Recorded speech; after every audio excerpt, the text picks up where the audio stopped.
How to sound less offensive.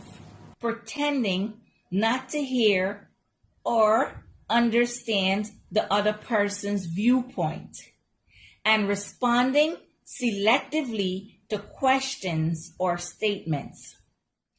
Acting offensively involves displaying body language or expressions that anger or annoy the individual, ignoring their presence, or attempts to communicate.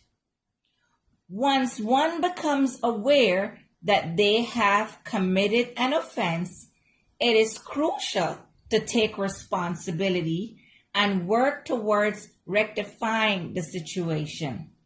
This involves, first, understanding and acknowledging the offense by reflecting on questions like what the offense was, why the party was offended, and what needs to be done to correct the situation.